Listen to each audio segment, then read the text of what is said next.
Welcome to the Late Flight Show. Woohoo, it's Friday. Oh my goodness.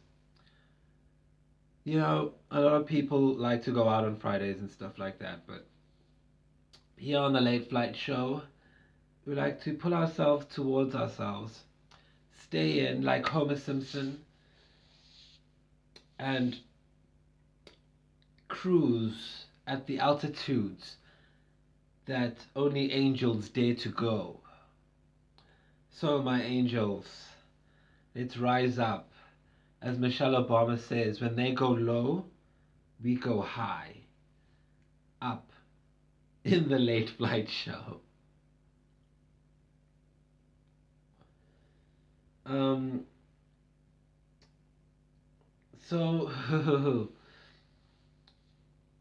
I've been thinking about um, starting a makeup blog because I want to be the next um, superstar of the Rainbow Family. And I really don't know if that's a good idea. Psych, no. That's not what's happening. What's happening is that empty look that I had as I was doing that and saying that. I've noticed a couple of actors that have that empty look. I I I guess I first noticed it in one of my favorite actors in the entire world. If I could invite anyone to dinner, it would be this person.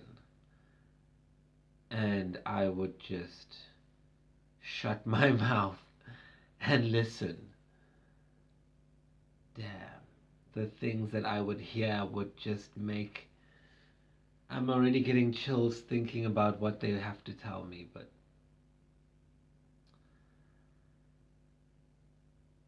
certain actors have this kind of empty look behind their eyes, like it's vacant. And I'll tell you why. And it's a certain kind of actor that has that. Not everybody can do that or has it. And in some instances, it limits the kinds of roles you can do. But it also gives you really good opportunities and to use the cinematic format as a mode of expression. It's really made for those kinds of eyes, for our kind of eyes. And this look is, I call it the Christian Bale look. The Christian Bale look is a dead, empty look that certain actors have, and it's there no matter what role they're doing. They'll always just have this dead, cold, not even a stare. It's kind of glazed over. It's beautiful to look at because it's so open and expressive and full. It's truthful. It's bare. It's real. But it's also really sad. And I don't know if other people see it, but maybe because I have it too, I can see it. Um, it's sad because you see the death that had to happen to that person's ego or personality in order for them to have that look. You understand? It's like an acknowledgement of like, oh yeah. It happens sometimes when you go to auditions and there could be like 50 people and you won't connect with anyone, but you'll be across the room from someone who has the Christian Bale look and you'll catch each other's eyes and it's like a instant warmth. It's an instant like, oh yeah, you too, right? Yeah, yeah, me too. And I find it really easy to get along with people like that, and it's kind of dangerous to get to be with people like that because they are really, really in it. Hey, we are really, really in it. And it's dangerous, because in order to get to that level, you have to understand that that person must have gone through a lot of trauma. They must have gone through either a lot of trauma or a lot of ecstasy, and reached a point of ecstasy to a point where they destroyed their ego, or they ascended, or were enlightened, or whatever archetype you want to think of it as, or it was ripped away from them the same way the military does, by breaking down the psyche instead of building it up. And that's the case, I guess, for most people, because that's, I guess, how savage the world can be at times. So when you see this Christian Bale look, it is an aid to his acting, because he's not lying. Everything you see of Christian Bale on screen is the literal truth.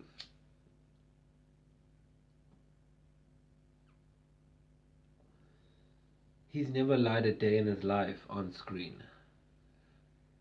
Never. I mean, in The Prestige, he was amazing. You felt that guilt. When he discovered the secret, he felt guilty because he was the cause for all of this happening. But at the same time, it was pretty effed up what was going on, and he had to react to that, and it was so real. Just look at that scene again. He just got it. And then you think to yourself, what happened to an actor to make them able to be able to play that part, to give that role that emotional gravity that it reaches through the screen? Well, maybe they know about those themes in real life. Maybe they've explored them in an environment before, safe, real, imagined, to a point where now they can do it on set in front of 50 people under time crunch, and a lot of people talking and trying to distract you and having their own goals to meet. And he can do that because it's easy for him now, because it's just there. It's ready to the surface. So when you get actors who have this look, and Philip Seymour Hoffman had the look, you look into his eyes and you can see there's something there that's just something that happened, because they can't lie. And I say it limits your work in ways, because you can't play the naive character, because your eyes give you away. You can't play characters like that, you can't play Naomi Watts in Mulholland Drive. You need someone who looks like she literally just stepped off the boat. And she's really good at that. She's good at like doing the white lady, hysterical white lady thing. High strung, but also reserved and coy. Yeah, and also minxy. She's just good, yeah. She's like the Kate Hudson and Almost Famous type. Like, you use that to get out of a jam. You Naomi Watts yourself out of a jam. Um, but yeah, some actors' eyes, they can't, because you can see it in their eyes. They can only play certain roles because they have the Christian Bale look. And I have it too, I know. I remember someone once saying you would never know if I won the lottery or if somebody I loved died, because my eyes would just look the same.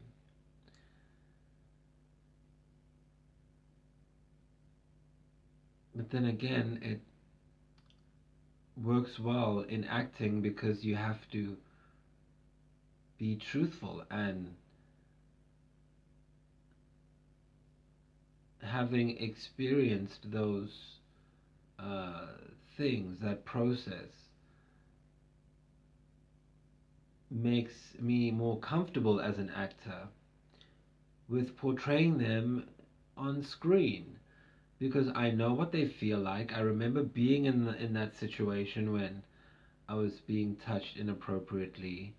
I remember what the room tasted like, what the person smelled like, what it's, yeah, and that feeling of dirtiness. So if I had to be in a scene, I could use transference to do it, and because I have the dead Christian Bale look, um, not the dead, the Christian Bale look. Hashtag the Christian Bale look. Because I have that, it makes it realistic.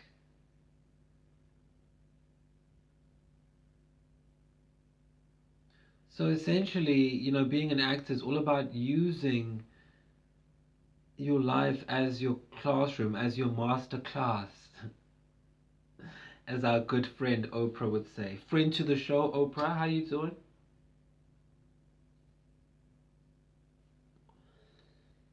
There wouldn't be a late flight show if it wasn't for Oprah.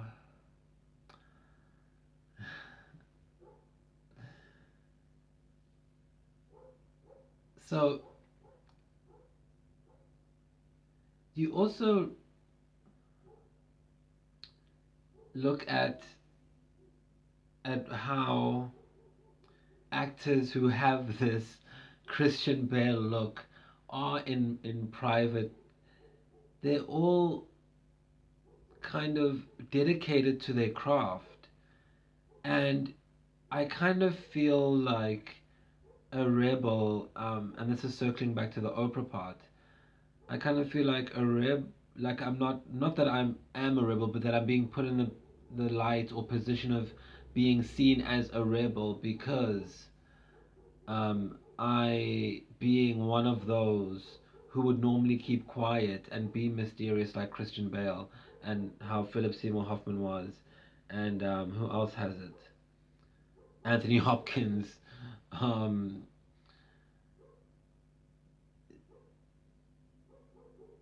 Anthony Hopkins has seen something. He's seen something. I don't know what he's. Jack Nicholson has seen something. People like that, they seem mysterious and they never talk about their process.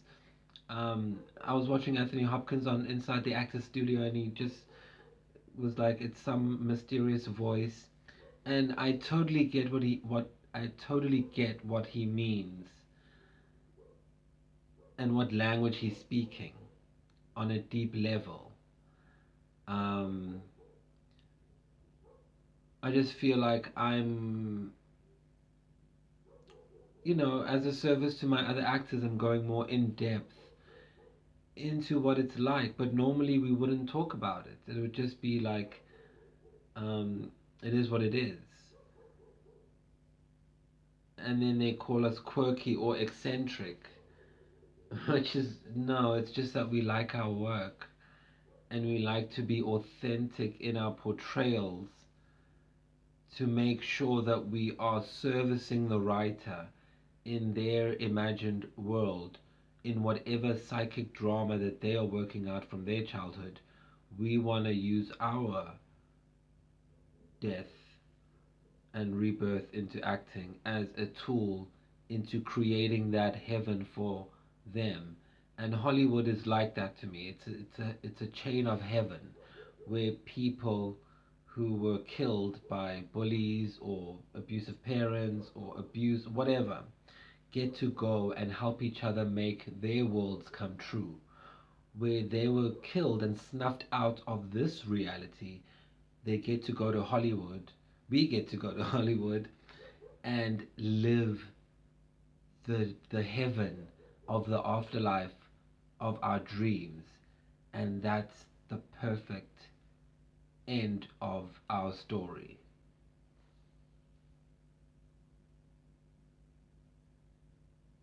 Yeah.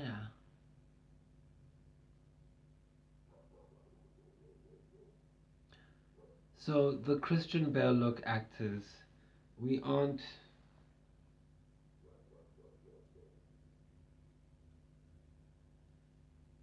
eccentric to that degree that it's made to seem. We're just really dedicated to understanding character because for whatever reason we witnessed something so shocking of human character that it not only killed us but revived, brought us back to life. That very same thing. And through that understanding of beauty, we are able to play these psychopaths. You able to have your Heath Ledgers who can go really deep into a character because he must have also seen some things and experienced some things. And I remember when I was, you know, having a health battle, I was watching Hard Candy with Heath Ledger and it was insane. His acting is impeccable. It's beyond earthly. And he had that look, that Christian Bale look too. Heath Ledger did. So it's like